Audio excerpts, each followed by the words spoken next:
ladies and gentlemen. Welcome to another episode of the Irrational Confidence Podcast. We're talking college football, and it's time. We're finally breaking into the top 10 in our preseason rankings here, from number 10 all the way down to number 6. And I'm joined by my co-host, Fresh. How you doing, buddy? Apps. These are the teams that really made a lasting impact in 2021. I think have limited 2022. We're going to talk about 3 conference champions tonight from 2021. So definitely a lot of stellar athletes and a lot of great football teams.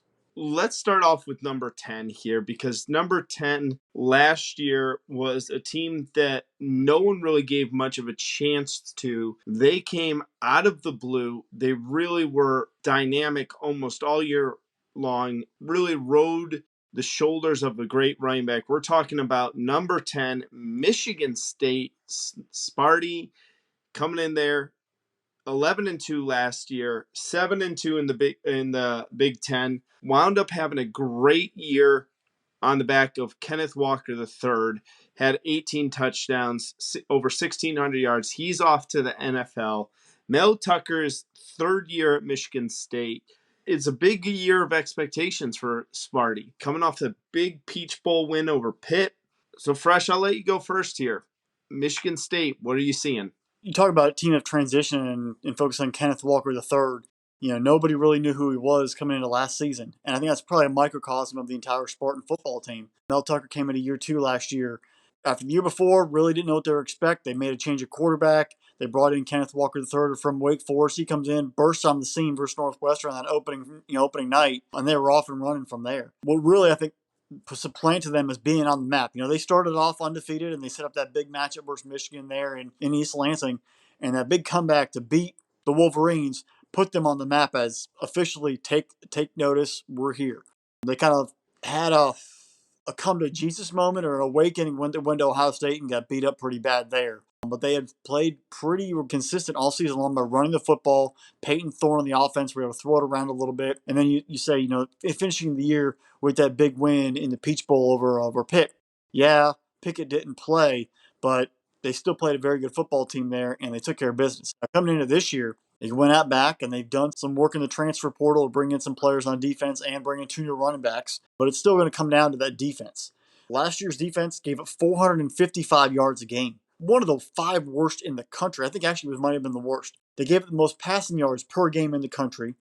Gave up 4,000 yards passing, average about 337 yards given up in the air. So if you just drop back to pass, you were going to torch them.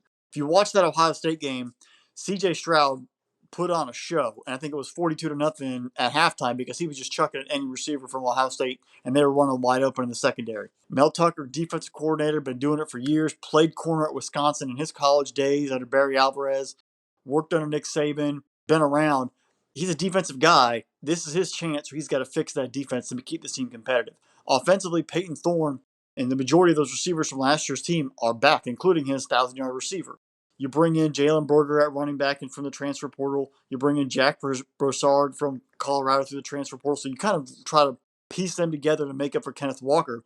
But it's going to come down to, can the defense make strides? Can they get better? Can the recruits that came in last year and this year, can they finally develop? Can Mel Tucker get that system there? Now, I was talking about the transfer guys that really supplanted last year's team.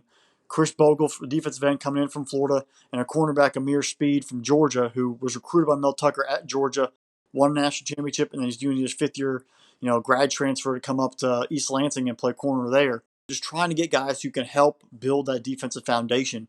It's going to be a big stretch for the Sparty program. I think they have talent, but now the pressure's truly on. Last year there wasn't pressure coming into the season. They were able to sneak up on somebody and make things happen and play with emotion down the stretch. This year, they're going to be defined by their 3-game stretch in October. October 8th, they host Ohio State. October 15th, they host the Badgers. And then 2 weeks later, they're at Michigan. Those 3 teams right there, yeah, they played Penn State the last game of the regular season, but you've got to survive that stretch to have any momentum, any substance of your season. You can beat up on everybody else, but those are the big boys. And if you go 2-2, including the Penn State game, if you can finish 2-2, I think that's a success. If they go 1-3 out of those 4 teams, we're going to start looking at Michigan State of maybe they were a one-year wonder. this is not the team that went to two, college football playoffs like they did under D'Antonio before. There's a proud tradition at Michigan State to play football. And they always have that grudge, on the shoulders being the little brother, but they always somehow have guys that can get it done. I think Mel Tucker's the right guy for this program. I think the players love him. They buy into him. He's getting paid a lot of money. So with that, also expectations are very high to beat Michigan, to beat Ohio State, to beat Penn State, and to compete for a Big Ten championship. I think they do take a slight step back this year. I don't think it's not going to be a disaster. But compared to last year, I think they take a step back this year, continue to build the foundation, and really make a jump back to more consistent next year. I think they finish 8-4.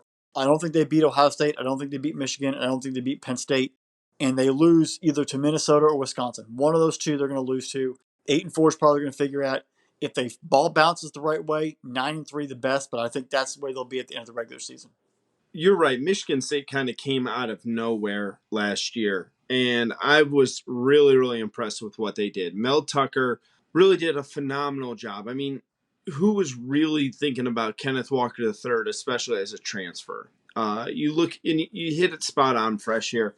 This team's got to get better on the defensive end. Mel Tucker has got to be a better defensive coach. That's where he has his name as a coach, and he's definitely got to improve on that pass defense there. The guys I'm looking at, Peyton Thorne, though, Kenneth Walker III got all of the headlines. He wound up, being the one that was up there for the Heisman Trophy Award. He was up there for Doak Campbell. He was up there for every single award. Peyton Thorne had a pretty darn good year as well. 27 touchdowns, over 3,000 yards passing.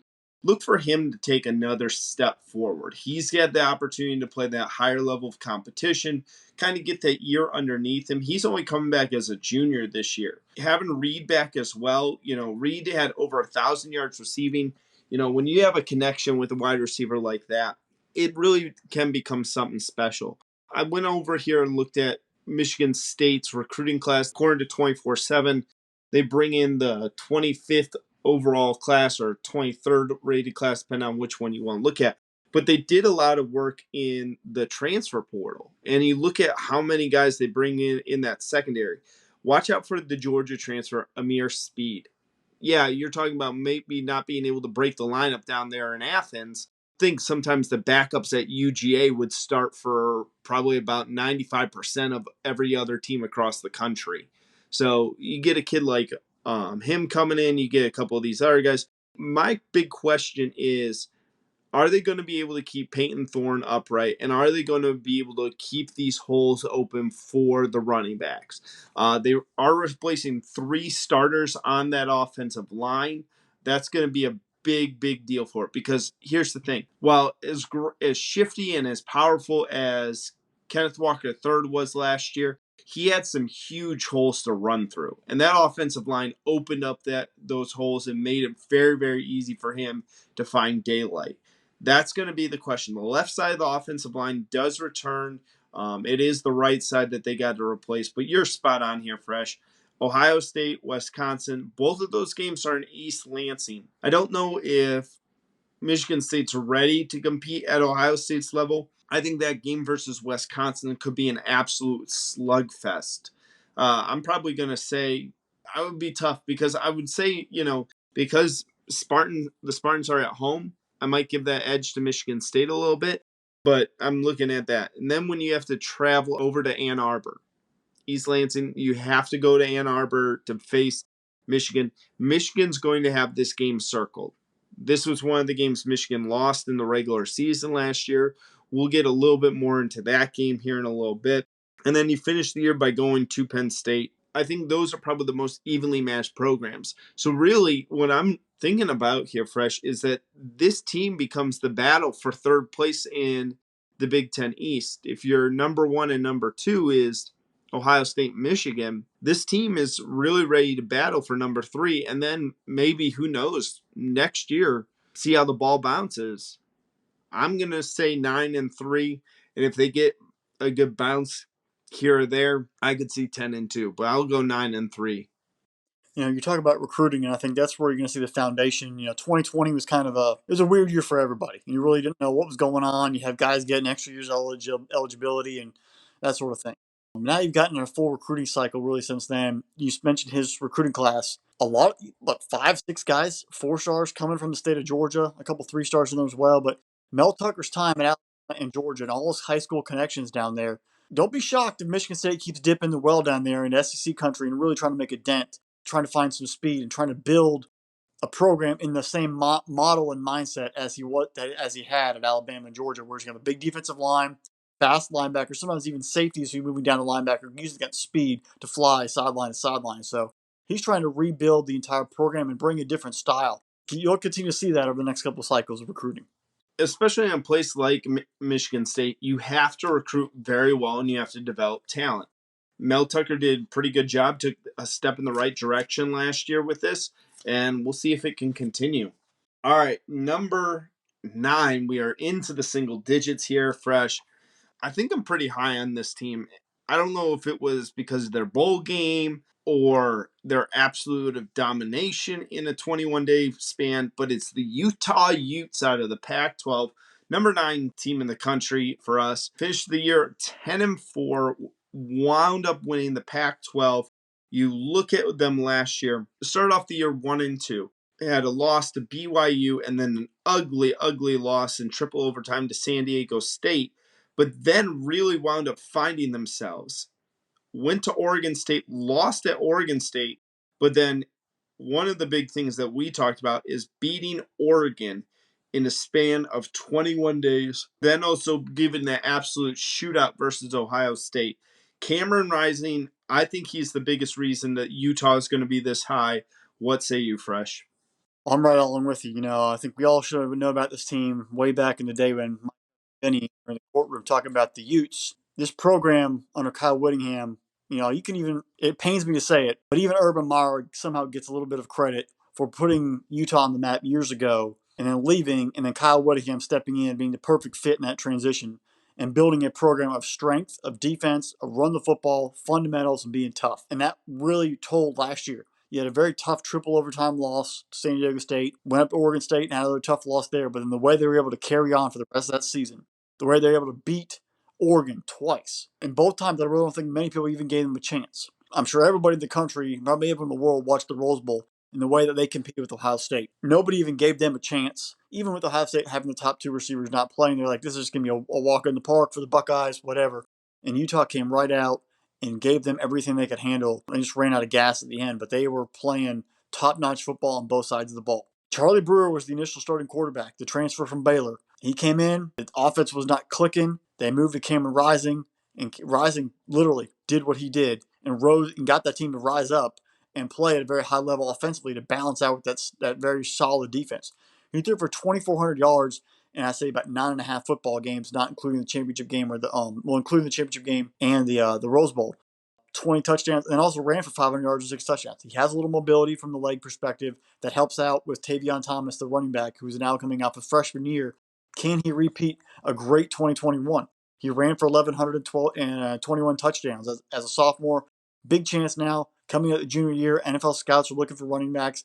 He's going to be the focal point. Can he even build off that and continue to get better? Look for Micah Bernard to really help him and spell him a little bit at the running back spot. You want to run a 2-headed monster, not to wear Thomas down, but also to give a change of pace here and there. So I think he'll be pretty solid number 2 in that backfield and really helping that offense. But it does come out of Rising making decisions, having the receivers give him ability to make plays.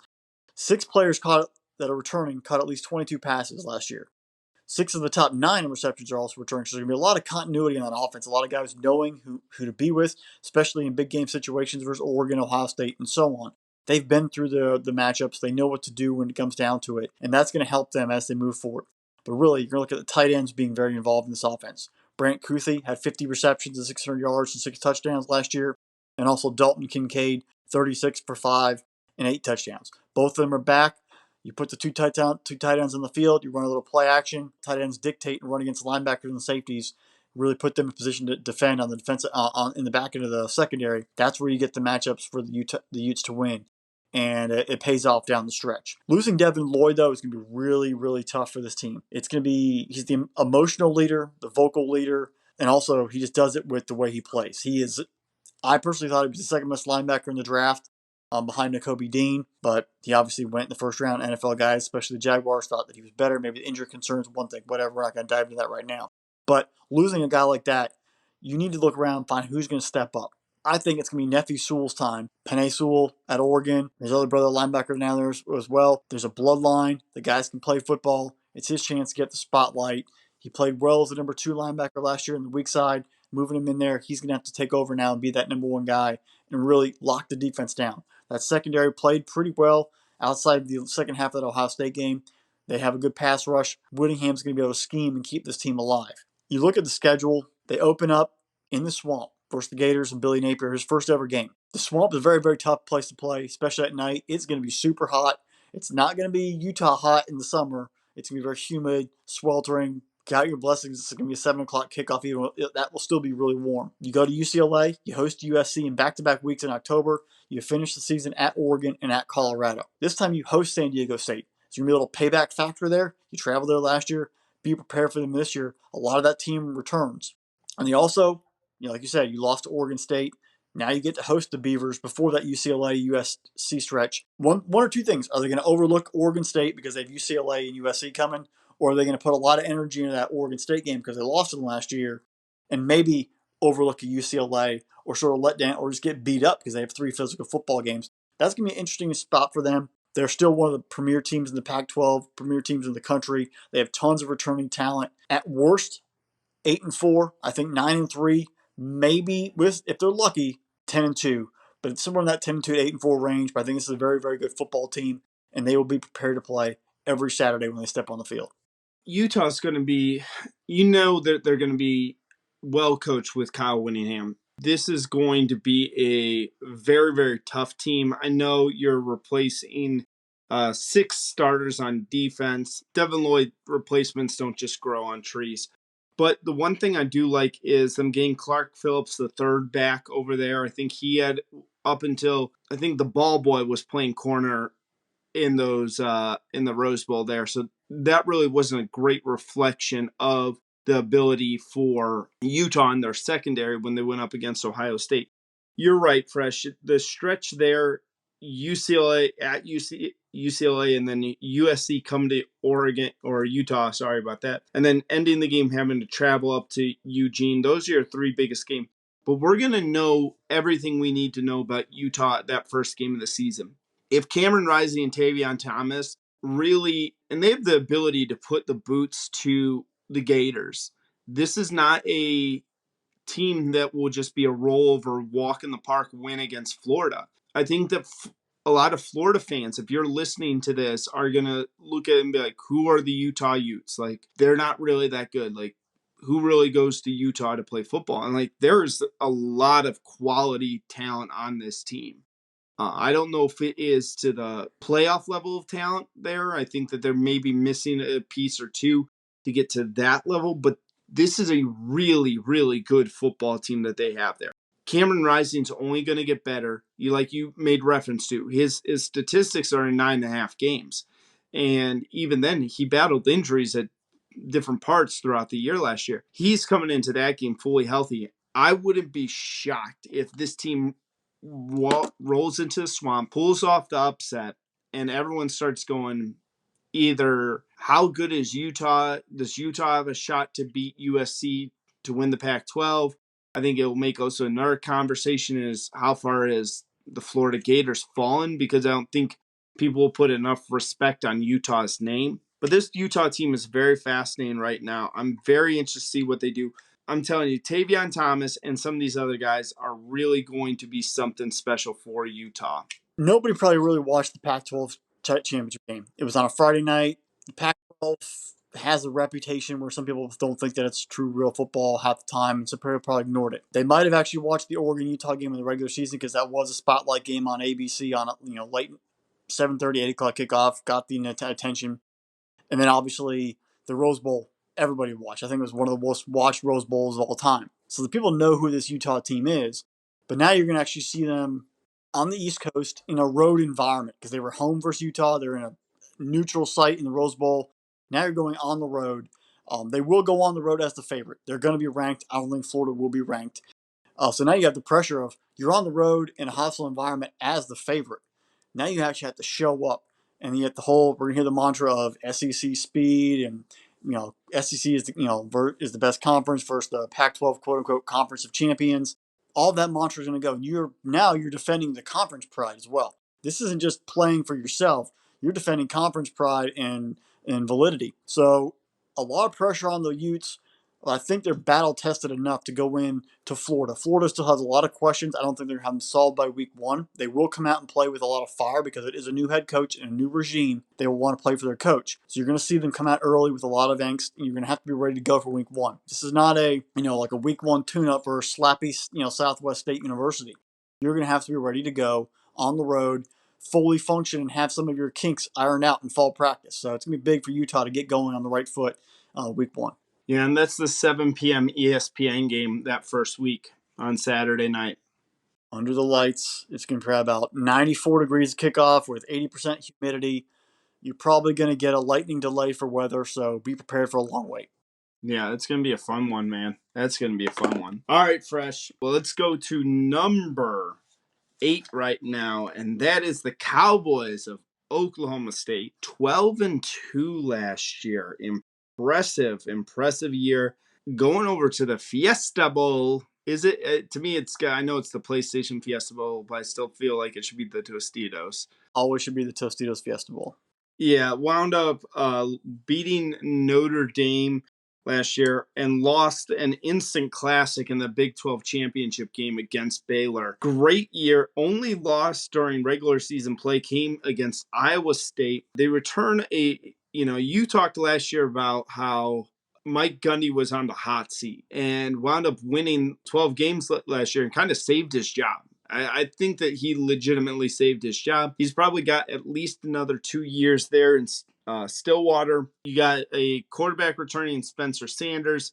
Interesting guy right there. Was a really, really big dual threat quarterback there. And then in a moment here, I'll talk to you about why I'm high on about a kid named Ollie Gordon in a second, why I think that 4-star running back could have a role here in the Cowboys offense here. But Fresh, talk to me a little bit about Oklahoma State. You think that they're going to improve offensively, or are they going to still be that defensive team even though losing defensive coordinator Jim Knowles? It was really funny. We did a preseason early August of last year. It was one of our very first podcasts of our 3 teams rising, going into the year, and our 3 teams falling. I figured Utah would fall down a little bit, and I had Oklahoma State as a falling as well.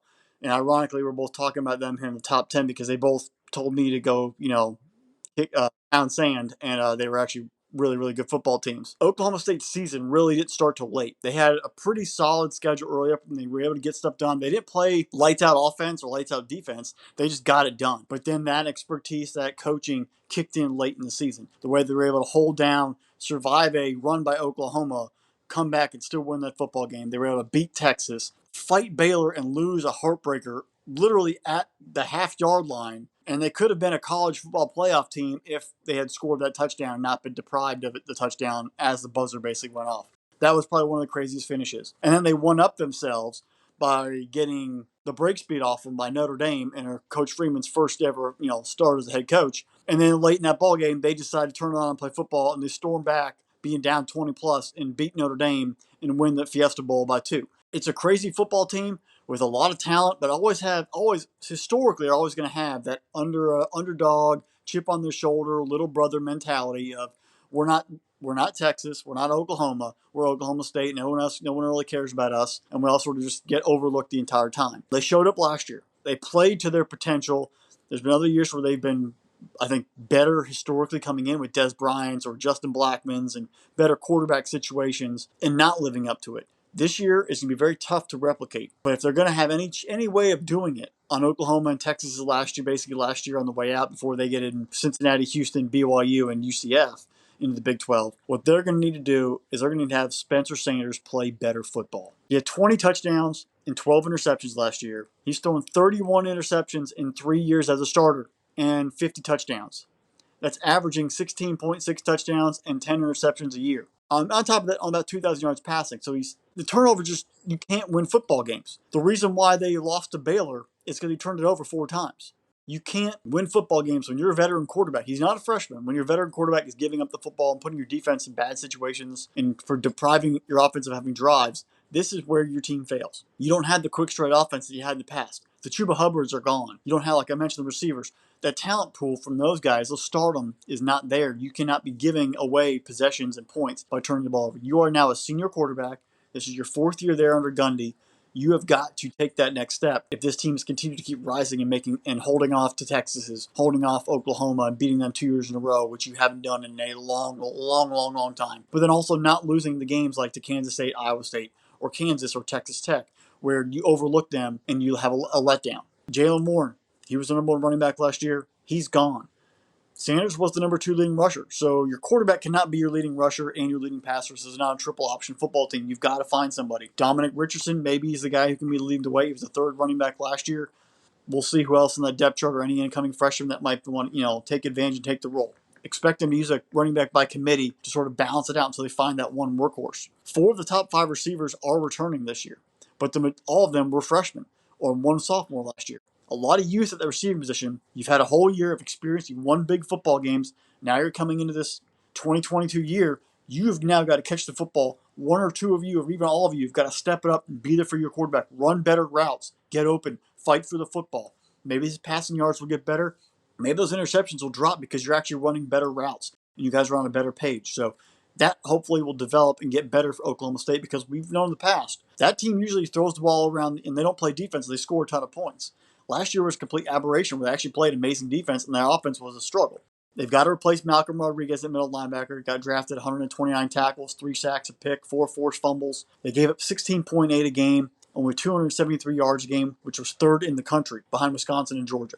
They were led by their run defense, which only gave up 89 yards. You've got to play that same kind of stout defense to have a chance. They should be 3-0, heading to Waco, and having their revenge game, if you will, versus Baylor. They also get to revenge their only loss in 21 versus Iowa State. We'll see if they can get that handled. It's not the same Iowa State team as it was last year. But their toughest stretch is going to be the final 3 games. Iowa State, at Oklahoma, and then you host West Virginia. You got to find a way to clear those 3 up. You also have Texas mix in there. I think this team rises to the occasion, and the Cowboys finish 10-2, but they lose to Texas and they lose to Oklahoma. Here's the interesting thing about Oklahoma State. You've lost so much on that defensive end. That defense was so good. Not only are you down to only 4 returning starters on the defense, but you also lost your defensive coordinator in Knowles going up to Ohio State. You do get a really good All-American freshman coming back. Colin Oliver led them in tackles for losses as a freshman, led them with sacks as a freshman. But here's the one thing, and you talked about this. Spencer Sanders, he can't be your second leading rusher. And I was looking through their depth chart, and I really was intrigued. I'm looking at, and the guy that I heard was Dominic Richardson is looking like he is this possible heir apparent to take over for that lead role, though. And then I went over and I wanted to see who their recruits are and if any of those running backs came in early. That's where I got the name Ollie Gordon. Early enrollee, plays his high school football in Texas. There's the NFL, there's college football, and then there's high school football are the 3 biggest sports in the state of Texas. And then Major League Baseball or the NBA is probably number 4. Ollie Gordon, 2,300 rushing yards his senior year alone. 35 rushing touchdowns. He only had 1 game during his senior year where he was held out of the end zone multiple times. So he had only 1 game where he scored 1 touchdown and still ran for well over 100 yards. This kid, and I wound up kind of going down the rabbit hole with him, and I wound up watching some of his highlights on Max Preps. This kid looks like something fierce. And again, you kind of want to know, is he playing up against, how high is the level of competition he's playing? It is Texas football. So you know that somewhere along the line he's going to play someone that's at least pretty darn good around there.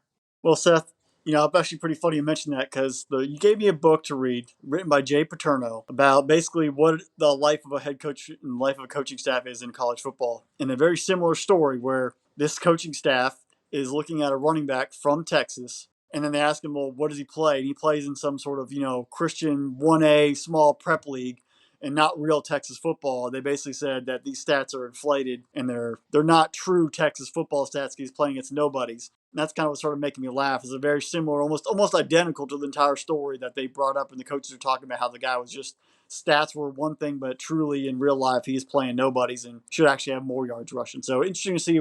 Stats are one thing, but I want to see who they play and how they play, and you really get a better indication of who the player is. It looks like here the eventual state champion in his division or whatever they do in Texas here. I'm not enough familiar with it. Even in that game, if he went up against the state champion in that game, he still wound up with 175 yards rushing and a touchdown against the eventual state champs. That's why I really like this kid. I'm intrigued because, who's going to be that freshman? Who's going to be the freshman that bursts on the scene? And you know what? In a school like Oklahoma State, they have a great long line of running backs dating all the way back to Barry Sanders, and they're going to like to run the football. Like you said, Spencer Sanders can't be that number 1 or 2 running back there. So I wouldn't be shocked to see them give the freshman a little bit of a go, but it is going to come down to the defense here. Going into this season, week 4 at Baylor is going to be their true test. You get Texas at home, and then the Iowa State, Oklahoma, and then ending the year against the Mountaineers. Say what you will about the Mountaineers going into this season and Neil Brown's job security, but I still think that's always going to be a tough game. I don't know, man. I don't think they can replicate the 12-2 thing. I'm going to say I'll give them 9-3 going into the bowl. And I don't think they're going to play for a Big 12 championship again, but I'll give them 9-3 right now going into this season. Yeah, I think the expectations are very high, and you're going to see a much more focused Texas team and an Oklahoma team with a chip on their shoulder. That's going to make things a little bit more difficult for the Cowboys. But now, if Gundy gets it done to build off what he had last year and continue to keep winning, I think that actually might be a better coaching job than it was last year. Oh, yeah, for sure. If he is able to kind of replicate, even if he had 2 losses this year, I think it's a huge win for them. I think it's a huge, huge win for them. I mean, he's a man, and he's well past 40 by now, but he's ready for it. How long until he's going to say, I'm past 50? We're getting close to that press conference. All right, Fresh. Number 7. This team's fascinating to me. Absolutely fascinating. The Baylor Bears are number 17, went to the Sugar Bowl, played a depleted Ole Miss team. I don't think Ole Miss they did not have Corral in that game, if I remember right. He played into the first quarter, got knocked out, and then moved through the first quarter, and then he was done. That's what I thought. There's not a whole lot returning on offense for this team. Baylor coming in also was 12-2 last year. Wound up playing in the Big 12 title game, beats Oklahoma State at that goal line stand. Their 2 losses were at Oklahoma State earlier in the year, so they got a little bit of revenge there. And then Oklahoma came into town and put the boots. Oh, I'm sorry. They lost at TCU, not at Oklahoma. But they wound up 12-2 last year. Dave Aranda was kind of rumored for almost every other job in the country besides Baylor. He said, take your other jobs and shove them. I'm staying in Waco. I'm staying with Baylor. I don't know, Fresh. Is this too much for us to think about for Baylor? I mean, Blake Shapen is going to take over as the starting quarterback there. He looked pretty good in limited play last year. 5 touchdowns, no interceptions, but he only passed the ball 86 times. So we don't really know what we got there. They don't have their running backs are gone. Don't return any of their main receivers. This could be a tough one for Baylor. What say you? Well, I think Dave Aranda knows his players. He looks at what the freshmen are, where the development is. And in the Baylor football program, Matt Rule did a great job bringing them from terrible in 3 years, got them to a Sugar Bowl. And then the year he leaves, they had a real tough stretch in COVID year 2020. And then 21, Dave Aranda has his team burst on the scene. And they weren't a joke. I mean, they obviously beat Oklahoma State. They beat Oklahoma. They have a program there that the fans, the entire community embrace as we're the other school in the state. We're not the TCUs. We're not Texas Tech. We're not A&M. People even look at Houston as more of a program than Baylor sometimes. But they find ways to get kids, bring them into that program, build it, and win. The lack of offense returning is going to be the big enigma for this football team. And you hit on early, Abram Smith was running back number one. He's gone. The backup running back, Treston Ebner, gone. He's with the Bears now. The only returning leading rusher after that is Tay McWilliams, who ran for 181 yards and 2 touchdowns. Tyquan Thornton, the speedster receiver, got drafted by the Patriots when multiple other receivers were on the board still, so that still is a weird situation. We can talk about that later when we get to the NFL. Yeah, they have R.J. Sneed coming back. He had 573 yards in 2021. Tight end Ben Sims, 361 yards and 6 touchdowns. But you're going to look at young guys who none of these players I'm about to mention really did anything. They had maybe 1 or 2 catches, but they were freshmen, they were sophomores. They're going to have to be significant contributors to this football team offensively if they're going to go anywhere. And that's tight end Drake Dabney, wide receivers Josh Fleeks, wide receiver Monire Baldwin, and wide receiver Hal Presley. Those guys, they had some playing time. They didn't have to record many things on the stat sheet, but they had plays per se. They've got to now turn those plays into actually receptions and carries and touchdowns because this Baylor Bear offense has got to compete. It all can't fall on the defense. Petrie was the big guy. He got drafted high in the NFL last year. You've lost your veteran leader, and Dave Aranda, he can coach defense. He did it at LSU. He did it at Wisconsin. But now he's got to guide this program to a different level. Jerry Bohannon was the quarterback who we thought was pretty productive. I think he was able to function and get stuff done for the Bears. He got dinged up and hurt. And then even when he came back healthy, they made the move to Blake Shapen. Shapen played he played a couple snaps there versus Oklahoma, played after that, and then obviously took the bowl game, and then Bohannon transferred. Shapen was a freshman. We really don't know what we're going to see. You didn't have the sample size wasn't there. Is the team going to be too big for him? It's going to take a lot of coaching and it's going to be a full team effort to really continue to replicate Baylor's success from last year and move forward. The defense is going to have to really take it to a different level. They're going to have to be the engine that drives it. And it's going to have to be win ugly, win 13-10. A lot of no-name guys played that Oklahoma State team, and they held them to 4 turnovers and got almost no points. They won a Big 12 title. And I think we even still have a tough time wrapping our minds around it that they were the Big 12 champions. Not Oklahoma, not Texas, not Oklahoma State, not even Iowa State, who Brock Purdy and those guys were all coming back. Will this defense continue to shine, take another step? Will Dave Aranda be creative with the schemes? And can they get off the field and force turnovers, force short fields to keep this offense in this, in the football game? They got BYU week 2. We're going to know who this Baylor team is week 2 when they go to Provo. Then they come back-to-back Iowa State, and they host Oklahoma State. And then November 5th, they're at Oklahoma. And the season finale, they get Texas. And right before that, they get TCU, who the rival is as well. They have a very tough schedule. I think they have tons of talent. It's from raw talent. They had a decent recruiting class. They have a lot of raw talent. But all those guys in those previous years, can they actually take the next step? Will the coaching help them be successful? And will they be able to use their home field advantage there in Waco to get the fans behind them, the students behind them, and will they be able to win? I think they're very good right now. I just think there's going to be a lot of growing pains offensively that's going to keep this team from being as successful as they should be. I think they're good on paper. I think they finished 7-5, 8-4 at best as the season plays out. Ooh, fresh coming in hot on the Baylor Bears on that here. You might be right. We're going to know what type of Baylor team this is as of September 10th. That game is already scheduled for 10:15 p.m. We are getting, I guess this is Big 12 after dark? Well, it's funny because BYU next year will be in the Big 12. We're going to call it like a Big 11 after dark. I don't know because they are a year away. So it's something.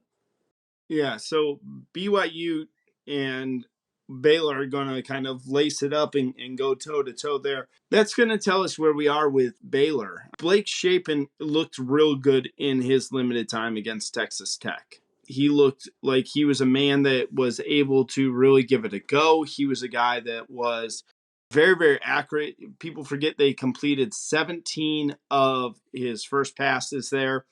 It's really interesting to see how Baylor comes out of this season to start. I'm looking at their schedule.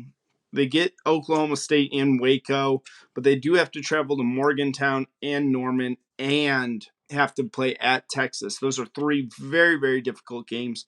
This team reminds me a lot of Iowa State last year, coming in with a lot of guys coming back and had a lot of expectations. Iowa State came in really, really high, and you looked at what they were able to do. They wound up kind of disappointing us in the 21 season. I kind of feel the same way about Baylor. I think that they could be a major disappointment this year for their fans. I don't know if I'd go as far as 7-5, but I will join you in saying 8-4 for the Baylor Bears. I think it's going to be that one year where it might, it's going to be bad to say this, but I think it actually might be beneficial for the future program if they go 5. It's going to force a lot of young players to play. They're going to have to you're going to get a trial by fire, get on the field and seeing who can actually compete, and giving Aranda another year to recruit, get players in there under his system, and go from there. He, like you said earlier, he took all his other the jobs. He told LSU, where he was a defensive coordinator at. He told other schools, I don't want to, I'm staying at Baylor. And if I'm a recruit, I know this guy's going to be there for a while. And if I'm going to play defense, I look at all the film, I'm going to come play for him. So the repertoire there, the experience, the resume, and his coaching ability is going to help. But he's going to really use this year to get these guys to figure out who you're too deep on each side of the football is going to be and how you're going to build your team going forward in the next couple of years. All right, Fresh. Our number 6 team in the country, those Wolverines up there in Ann Arbor. Michigan comes in at number 6, 12-2 last year. For the first time in a long time, wound up beating the Buckeyes in the finale, winning the Big Ten by putting the boots to Iowa 42-3, and then getting themselves into the college football playoffs. Georgia won 34-11. I don't even think the game was that close. I wound up turning that game off at halftime, seeing how bad the Wolverines were playing.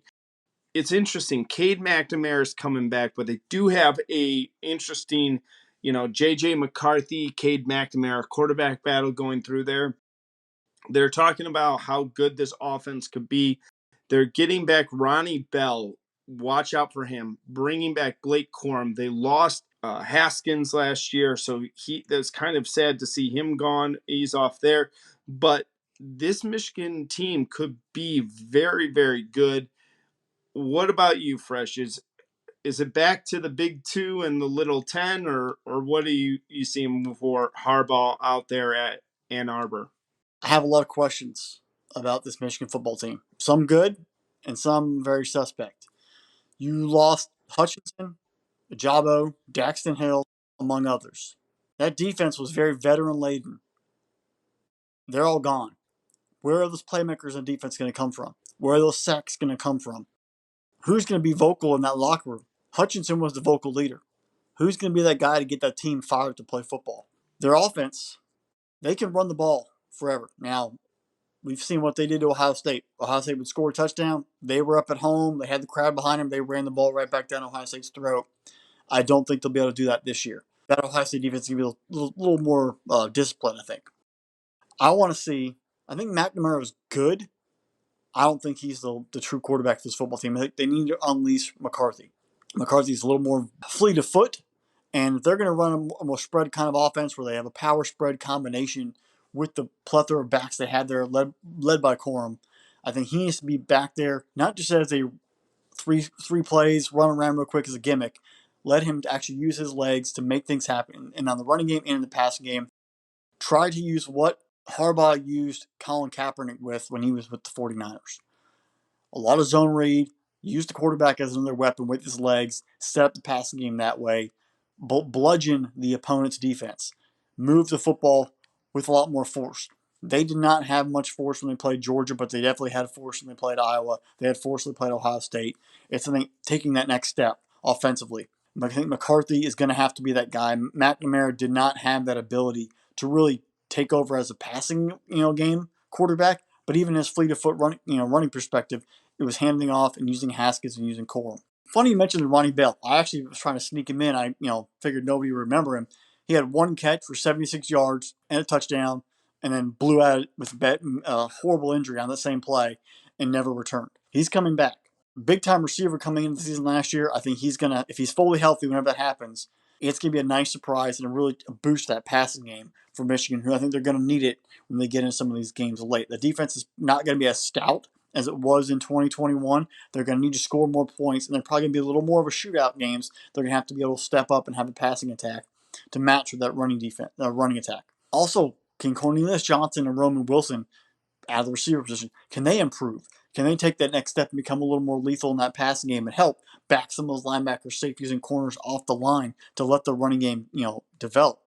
You mentioned Haskins, we mentioned Corum, Donovan Edwards, nice little solid running back, made a few little plays that are late down the stretch in the season. I look for him to take over that number two and that two-headed monster rushing attack the Wolverines really built off of last year. That offensive line should be a little bit much more stout and a little more definitive at the point of attack. And I think that will really help this Michigan offense push forward and improve to help make up for some of the deficiencies early on that the defense is going to have. I'm not going to say they might have, they're going to have. You can't just go into the season replacing Hutchinson or Jabo immediately. You're going to need 2 to 3 to 4 games to find somebody who's going to be able to take those two spots down and get the pass rush and be a dominant force in the defensive end. The defense does have talent. They've recruited really well, but now it's to put those guys who had 4s and 5 stars next to their names on the recruiting sheets, put them on the field, and actually have them show up and play. The target is now on your back. You're the Big Ten champion. Iowa's not going to be happy because you embarrassed them in the title game. You beat the trash out of Wisconsin. You played them, last year. Michigan State beat you, but you owned that football game for the most part. Your team played well, and you let down late. And then obviously in the game, you beat Ohio State, and I think they're more than focused when you come to the shoe. How can you take that next game? How can you win 2 in a row when it took you so long to even win one? How are you going to be able to go on the road and maintain and win that football game? This is what the questions in front of Harbaugh right now. You also lost your defensive coordinator who went to the Ravens. You're going to have to rebuild that defensive philosophy now and rebuild that in-game coaching and moving forward when trying to contend for a Big Ten title and making the playoff. Now you've already set the standard of making the playoff and winning a Big Ten. Now you've got to defend that and move forward. You look at the schedule. They get Penn State, Michigan State, Nebraska, all in Ann Arbor. You should be 4-0 heading into your matchup versus Iowa on October 1st. And then really, can they beat Ohio State? I think this is a 9-3, 10-2 season for the Wolverines. It's just going to be what can this defense do and how can this offense pick up some of that early slack? It's going to come down to the play of the defense. If Mike Morris can kind of fill in that role that Aiden Hutchinson played, I don't know if he's got to play to that level. He's definitely got to, because Aiden Hutchinson last year had 14 sacks. I don't know if you got to get there, but if Mike Miller or Mike Morris, I'm sorry to say that, or Taylor Upshaw could maybe piecemeal together 14 sacks between the two of them, you might see a really different Michigan team jump ahead defensively. I really like the fact that you bring up Cornelius Johnson. If him, Ronnie Bell, and even the tight end Eric Allright over there, those three guys, if they could kind of create some connection. I know it's a real big debate amongst Michigan fans. Who should be the starting quarterback? Do you go with the sophomore in J.J. McCarthy? Do you go with the senior Cade McNamara? McNamara was the one who got you to the playoffs. Do you dance with the date that brought you? Listen, I'm looking at Michigan, and Michigan's finally looks like they're taking that jump. You bring up their schedule to me is very easy up until the month of October. You look at their non-conference schedule, you play Colorado State, Hawaii, and Connecticut, and then open Big Ten play against Maryland. Those first 4 games should be a walk in the park. Get this defensive ready. You're not really facing a really high-power offense. Even when you travel to Iowa. Now, I know Iowa's a tough place to play. I'm not going to doubt that at all. You should beat Iowa. You should have more talent than Iowa. We like Iowa, and it's not going to be a walk in the park for the Wolverines, but Iowa could be a tough game for them. Then you get Penn State and Michigan State at home. Both of those are big-time games for it. I'm actually more up for that Penn State versus Michigan game this year. I want to see what Penn State's got for Michigan. But then you go to the game at the end of the season. The one that we all wait for, the one we all watch for against the Buckeyes. It's in Columbus. Michigan, and this was incredible fresh because I'm sitting there the other day. I've been going through the old ESPN 30 for 30s, and I watched Youngstown Boys the other day, and wanted just to go back and remind myself of the Claret story. This is this was only the fourth time that Michigan had beat Ohio State since the year 2000. In 21 games, they have gone 4-16 or 4-17 during that stretch. There's a 1 year miss there because of COVID. So yeah, there's only 20 times they played because they ran out in 2020. You look at this and you say what they got coming in here. I think Ohio State's going to be ramped up, and as long as they're healthy, that's going to be a bloodbath. That game is going to be an absolute let's just beat the living bejesus out of each other. I think Michigan's going to be just as jacked up as they are for Ohio State, because they're going to want to look at go, we want to win 2 in a row after not winning for a long, long time. And then you look at Ohio State, they're going to want revenge. And that game could be coming down to who's going to Indianapolis for the Big Ten title game. This is a scary Wolverines team, because as much as I want to, downplay all of the holes that they have and the players that they've lost and stuff like that, and hey, they're really going to take a step back. I don't know, man. I really don't. This Wolverines team scares me. And I think if they got a little bit of that momentum going early in the season, they get that ball rolling, that they could really be a juggernaut towards the end of the season. And I think, they won a lot of their games defensively last year, really dominating on the defensive end. I think this could be the year that we see that offense explode. 39 rushing touchdowns as a team to 21 passing touchdowns. I think that will be a little more balanced this year. I'm going to say Michigan goes, I'll go 11-1. And you guys know the one loss that I'll pick. Yeah, so I mean, that could be a matchup of 2 top 5 teams, even top 3 teams playing that Saturday right there around Thanksgiving. Absolute great time right there. So one tricky game though in that entire schedule, even though it shapes up pretty well. I think Nebraska will be much more improved. They almost beat Michigan last year in Lincoln. You play Penn State, Michigan State. You have a break. You have one game. That's Nebraska. Then you have, I think, Rutgers or Maryland. Oh, no, you have Illinois. So you have Illinois, and then you have Ohio State. Will they overlook that Nebraska game or think, hey, I've already beaten Penn State, I've already beaten Michigan State, I got Nebraska, and then Illinois, I can sort of 2 weeks to sort of relax, and then I have the game. That could be a tricky little hidden in the weeds, Cornhuskers not being taken seriously, might sneak up and get them there. So be mindful of that game. You've already taken care of the other 2 big boys in Penn State and Michigan State. That Nebraska game might get lost in the shuffle when they look ahead to Ohio State late in the season. All right, Fresh. Before we wrap up tonight, I got my one question for you. It's an interesting one here. Out of these 5 teams, there's a lot of questions in these 5 teams. So out of these 5 teams, which one would you say has the best chance to drop out of the top 25 at some point in the season?